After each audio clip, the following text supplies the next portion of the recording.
Amigos telespectadores da Rede Vida de Televisão e do programa Páginas Difíceis da Bíblia, nós estamos na oitava do Natal.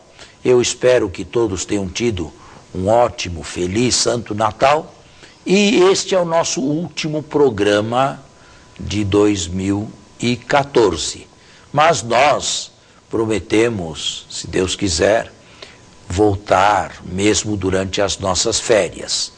Mesmo nos tradicionais meses de férias do Brasil, nós estamos no lar, a todos os lares católicos e não que nos queiram dar a honra da sua audiência. Padre Lucas, estamos de volta. Nós paramos exatamente aonde? Nós paramos no conflito de Jerusalém, na questão da circuncisão, a visão de Paulo, como é que Paulo então descreve que foi o concílio de Jerusalém em Gálatas, e a visão de Lucas nos Atos dos Apóstolos, como ele descreve. Há uma discrepância, e o Senhor nos dizia que o mais confiável, não que de Lucas não fosse, mas o que a gente deve entender e compreender um pouco melhor é a visão de Paulo, como aquele que descreve, como alguém que viveu mesmo o fato, o episódio. Paulo termina dizendo que houve duas alas. E Lucas afirma que eles seriam encarregados da não circuncisão, dos não circuncisos, enquanto que os apóstolos se encarregariam dos circuncisos. Bem, algum tempo depois da reunião de Jerusalém, explodiu o episódio de Antioquia. A célebre luta, o célebre choque em público de Paulo com Pedro. Acredito que o fato de Antioquia, narrado na carta aos Gálatas, não por Lucas, evidentemente, não é bem o seu estilo, tenha sido um fato muito forte. O que Paulo escreve é que antes Pedro esteve em Antioquia e antes da chegada de alguns da parte de Tiago, comia com os gentios tornados cristãos. Quando chegaram alguns da parte de Tiago, se subtraiu a ponto de levar Barnabé consigo também. Que terá acontecido? Bem, a primeira coisa que a mim me vem em mente dizer é que este aspecto não tinha sido resolvido em Jerusalém. Em Jerusalém, talvez a reunião tivesse sido acesa demais, talvez a reunião tivesse sido quente demais e não tiveram tempo de tocar em todos os pormenores, em todos os detalhes, em todas as decorrências. Trataram da circuncisão, não trataram da comunhão de mesas.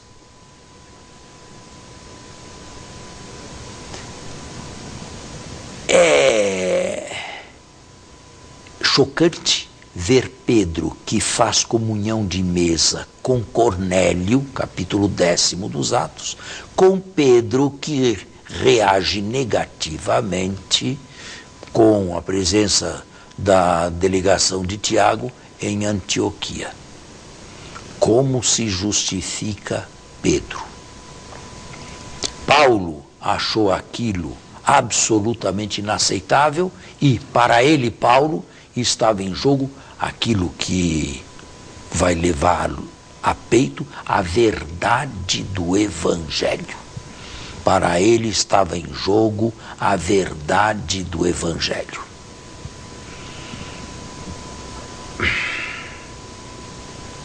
O que se pode dizer a mais? Se pode invocar aqui o decreto apostólico. De acordo com Lucas, a reunião de Jerusalém terminou com um decreto apostólico. Mas isto nos cria muitos problemas, porque Paulo não conhece o decreto apostólico, Paulo não menciona o decreto apostólico e Paulo não condivide em tudo com o decreto apostólico.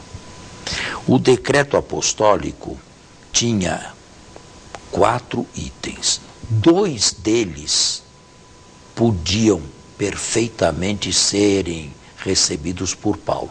A questão da idolatria, ele fala dos idolotites, das carnes imoladas aos ídolos, na carta aos Coríntios, e a questão da porneia, das relações sexuais ilícitas. Nestes 2 aspectos, Paulo conviria com o decreto apostólico. Nos 2 outros aspectos, Paulo não os menciona e parece que não estaria de acordo com relação aos animais sufocados pelo sangue.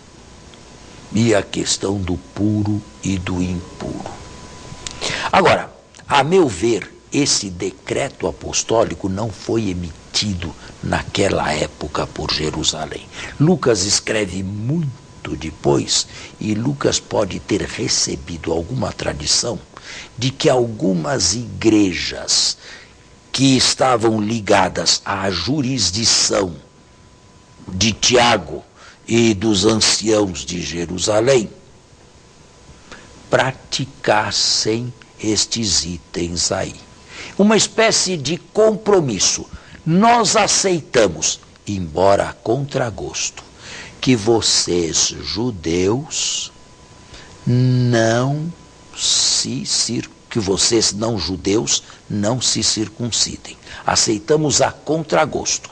Mas também impomos a vocês, ainda que a contragosto, uma outra norma. Vocês haverão de respeitar a comida kasher. Vocês haverão de respeitar os escrúpulos judaicos com relação ao puro e ao impuro, ao que se come e ao que não se come. Eu acredito que aquilo que Lucas chama decreto apostólico fosse mais que um decreto, um modo de proceder comum nas igrejas, nas comunidades mistas, mas sempre mais cheias de tementes a Deus, daquelas que estavam diretamente ligadas a Jerusalém e a Antioquia. O fato é que Paulo não menciona esse decreto em nenhum momento. E nos diz na carta aos Romanos que o reino de Deus não é questão nem de comida e nem de bebida, é paz no Espírito Santo. E Lucas podia dizer muito bem sobre isso, porque ele próprio era um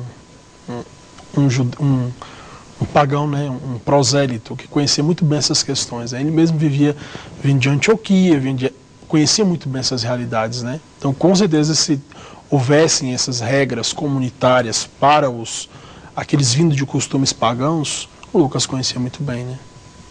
Uhum.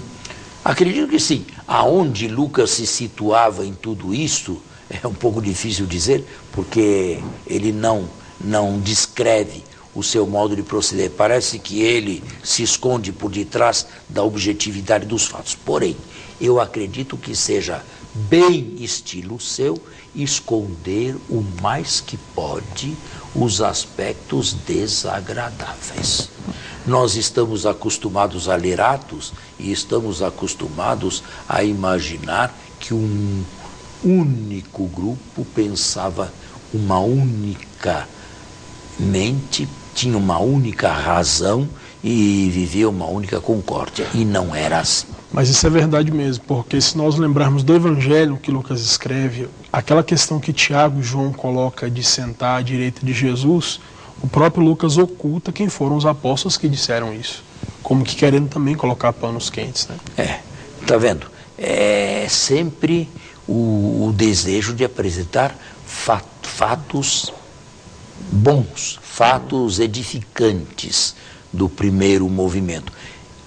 Eu acho que seria excessivo falarmos de cristianismos no plural.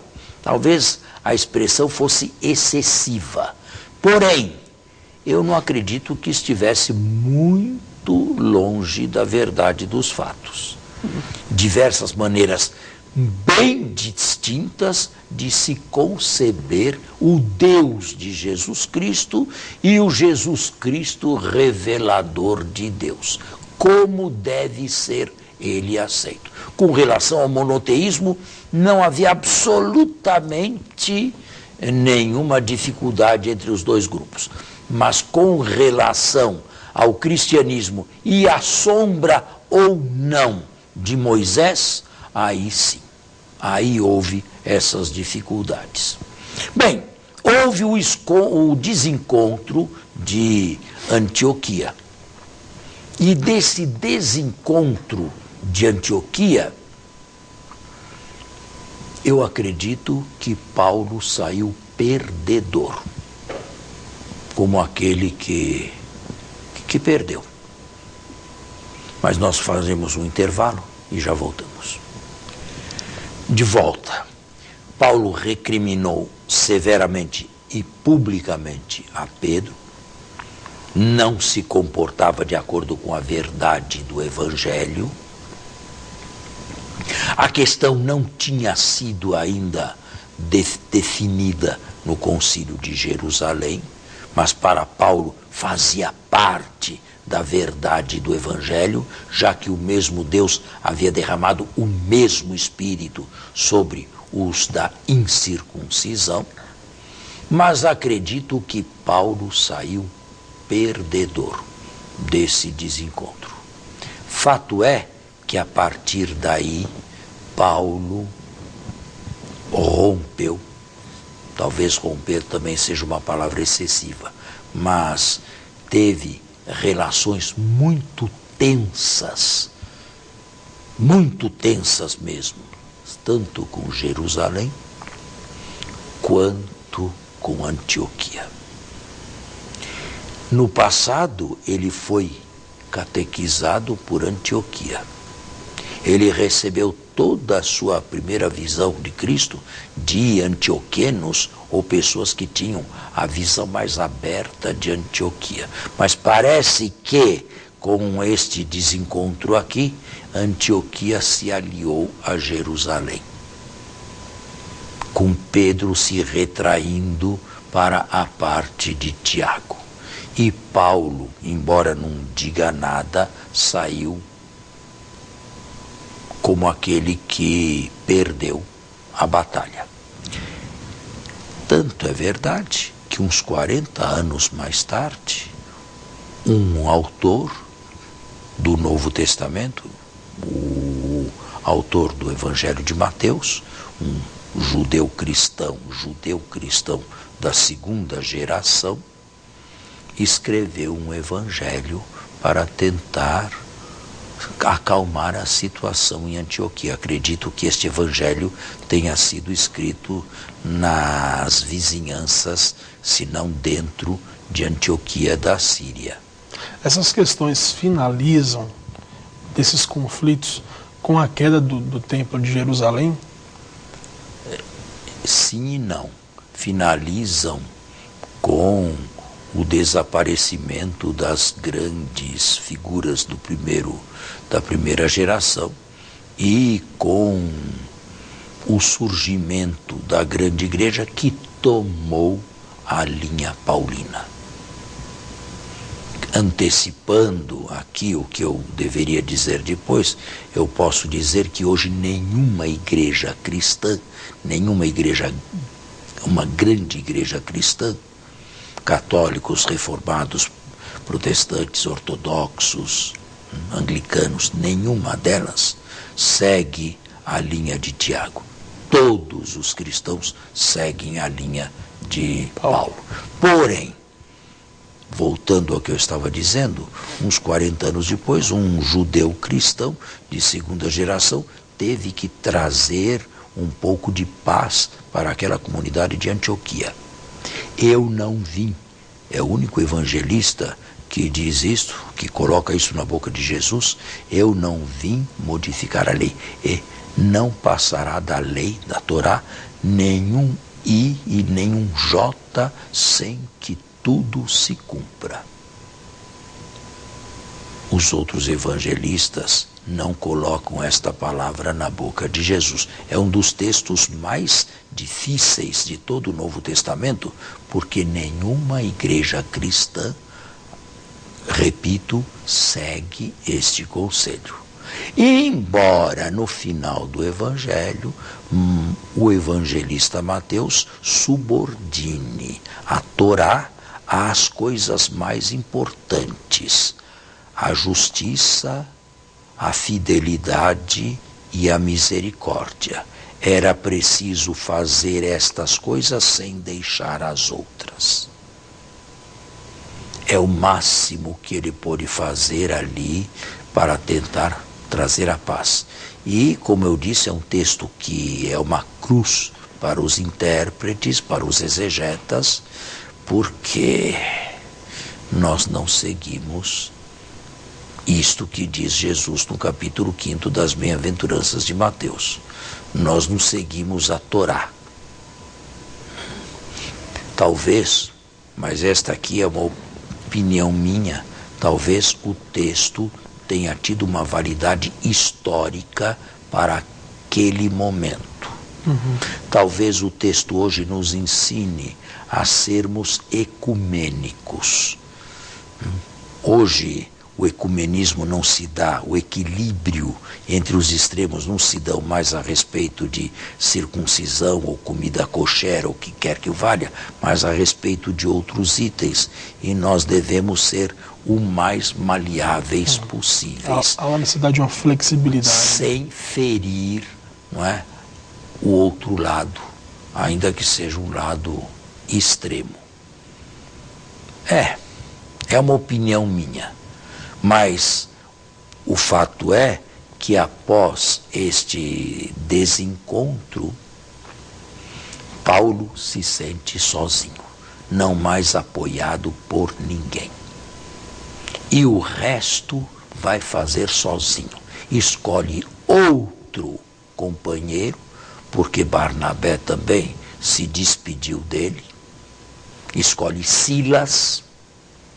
Mais adiante, de Listra, ele escolheu Timóteo, e com Silas, Silvano e Timóteo forma uma nova esquadra missionária.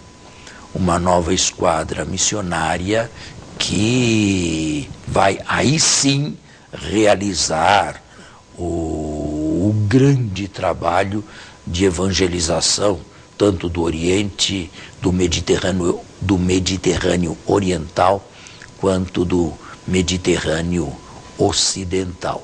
Mas com as relações completamente tensas, se não terminadas, por causa da verdade do Evangelho com as outras igrejas. Interessante, não? Aquele que foi fariseu, a mais não poder, aquele que levou a lei aos extremos antes da conversão, agora é aquele que passa para um extremo completamente oposto, a ponto de ser chamado, com exagero, o segundo fundador do cristianismo. Apóstata dos judeus e apóstolo de Jesus Cristo. É interessante porque um homem como ele era, zeloso pela lei, da escola de Gamaliel, fariseu, ardente de zelo pelo cuidado com a aliança, vai se tornar então alguém também ardente de zelo pela nova aliança. Né? Um homem que vai colocar na própria carta aos Gálatas, no capítulo 5, sobre a questão dos frutos do Espírito, a proposta da vida no Espírito de Paulo, né? Não mais a vida na antiga lei, baseada em tábuas de pedra, mas agora a vida no Espírito, que é diferente. Para Paulo agora, o que vai valer não é mais nem a circuncisão, nem o puro e impuro, a Torá, mas a fé, a esperança e a caridade e os dons ou frutos do Espírito Santo.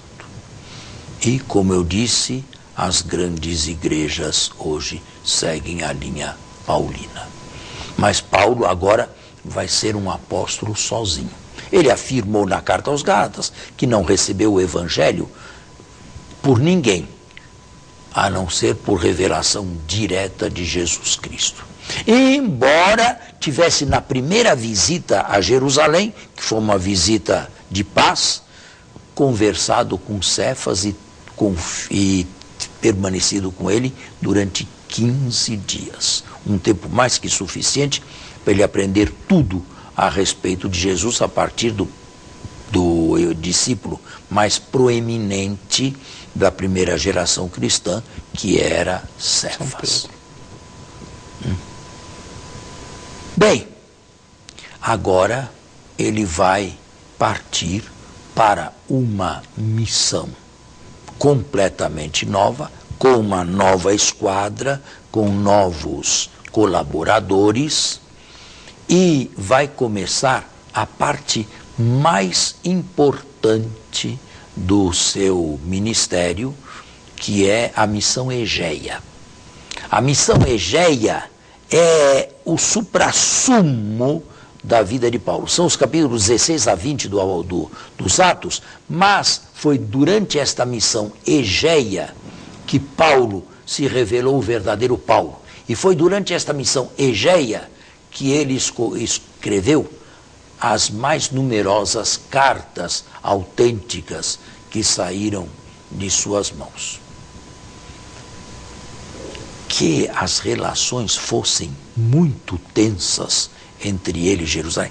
Eu não digo que ele tivesse rompido definitivamente com Jerusalém, porque ele não abandonou a questão da esmola, a questão dos pobres, que era um princípio do lado de lá. Já que aceitamos o lado de cá, a não circuncisão, que aceitem a vida na aliança e a necessidade das esmolas.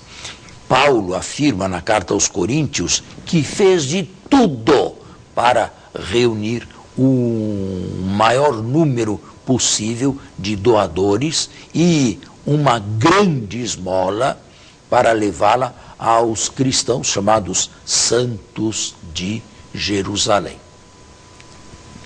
Foi uma parte importante do ministério dessa missão Egeia. Mas o que aconteceu exatamente com esta esmola? Bem, nós estamos aqui recebendo um sinal de que o nosso programa está esgotado, então vai ficar para a semana que vem, o primeiro do ano, não é?